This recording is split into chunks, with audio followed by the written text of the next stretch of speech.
aşka düş oldum, aşk ateşiyle piş oldum. Yandım yandım Külhan oldum.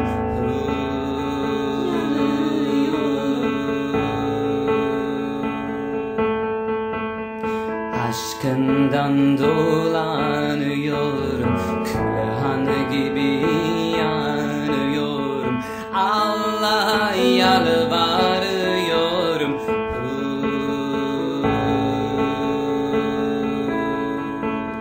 Zincir tutmaz, urgan tutmaz, aşk ateşi hiç candan çıkmaz. Yanar yüreğim, dumanı tütmez. Zincir bana, urgan bana, ben gidiyorum Hak'tan yana. Aşık oldum ben Allah'a.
Ufacık olur oranın taşı, durmaz akar gözümün yaşı.